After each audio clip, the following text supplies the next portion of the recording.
Century చేయడం కంటే జట్టు గెలవడం తనకు ముఖ్యమని కింగ్ విరాట్ కోహ్లీ అన్నాడు. సెంచరీ చేసే అవకాశం చేజారినందుకు తనకు ఎలాంటి బాధ లేదని స్పష్టం చేశాడు. ఐసీసీ ఛాంపియన్ ట్రోఫీ 2025లో భాగంగా మంగళవారం జరిగిన సెమీఫైనల్లో టీమిండియా 4 వికెట్ల తేడాతో ఆసీస్ ను ఓడించి ఫైనల్లో చేరింది. మరోసారి విరాట్ కోహ్లీ అసాధారణ బ్యాటింగ్ తో టీమిండియా విజయంలో కీలక పాత్ర పోషించాడు. 264 పరుగుల లక్ష్య ఛేదనలో ఆరంభంలోనే టీమిండియా ఓపెనర్లు వికెట్లు కోల్పోగా శ్రేయస్ అయ్యర్ తో కలిసి విరాట్ కోహ్లీ జట్టును ఆదుకున్నాడు.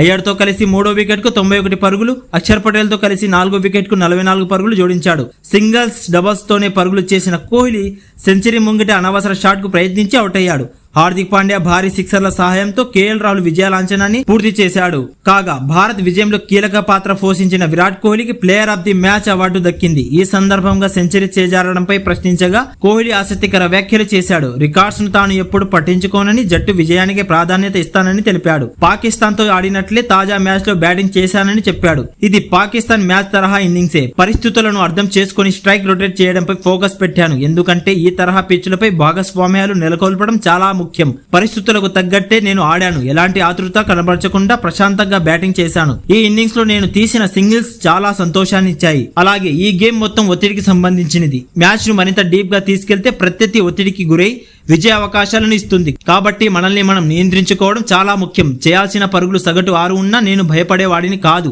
ఇది నా బెస్ట్ ప్రదర్శన అని చెప్పలేను. నేను ఎప్పుడు ఇలాంటి విషయాలపై ఫోకస్ పెట్టను. మైలురాళ్ల గురించి పట్టించుకోకుంటేనే అవి దక్కుతాయి.